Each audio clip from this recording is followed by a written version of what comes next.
एक बदलाव हरियाणा में, भाई एक बदलाव आदमपुर में भी होना चाहिए कि नहीं होना चाहिए। ये ऐसे जनप्रतिनिधि जो कभी ना तो विधानसभा में बोलते हुए देखे गए, ये गीता जी बैठी हैं, 4 बार गीता जी रही है, दांगी साहब बैठे हैं, 5 बार दांगी साहब रहे हैं विधानसभा में, एक बार ये मेरे साथ भी सांसद रहे थे कुलदीप बिश्नोई जी। ये इनके लिए क्या विशेष इनके लिए छूट है? कोई और ऐसा जनप्रतिनिधि संसद के अंदर आपके आशीर्वाद से, मैं सौभाग्यशाली हूं, पिछले 18-19 साल से देश की सबसे बड़ी पंचायत में मुझे आपके आशीर्वाद से बैठने का मौका मिला है। शायद मेरी उम्र में 42-43 साल में किसी को देश में इतना अवसर नहीं मिला हो, मैं बहुत भाग्यशाली मानता हूं। लेकिन मैंने आज तक एक सांसद ऐसा नहीं देखा जिसका बिना बोले काम चल गया हो।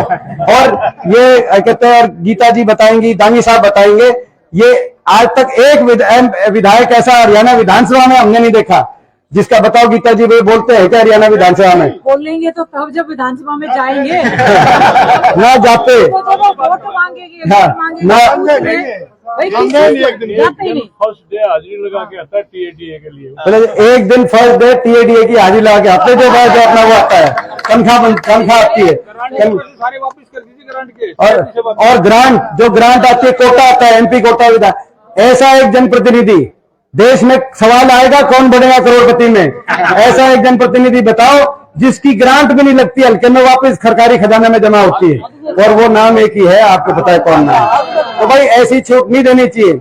और बीजेपी यानी कि बहुत झूठी पार्टी, बहुत जो कहती है उसके उलट करती है। कहते थे महंगाई कम हो करेंगे, 400 रुपए पे सिलेंडर था, हमारी सरकार थी, कम हुआ कि ज्यादा हुआ बताओ भाई, कितने का हो रहा सिलेंडर?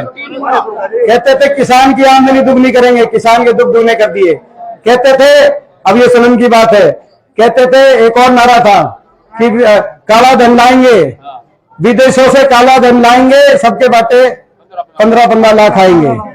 ये इसमें थोड़ा फर्क था, पूरी बात ना हमने समझ पाए ना आप समझ पाए। विदेशों से काला धन ही लाएंगे, जिनका काला धन विदेशों में पकड़ा जाएगा उनको पकड़ के बीजेपी में जमा कराएंगे।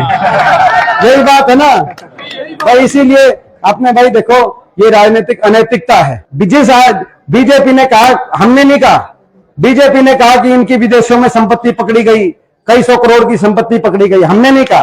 और आज वही बीजेपी में जाकर वो काला धन, बीजेपी काला धन से सफेद धन बनाने की मशीन होगी क्या बीजेपी के पास कोई सी? बताओ भाई, बीजेपी ने कहा था, हमने नहीं कहा। ऐसे ही कुलदीप बिश्नोई जी ने कहा कि भाई हरियाणा का भट्टा बिठाने का काम अगर किसी ने किया तो वो ये खट्टर सरकार ने किया है, हरियाणा का भट्टा।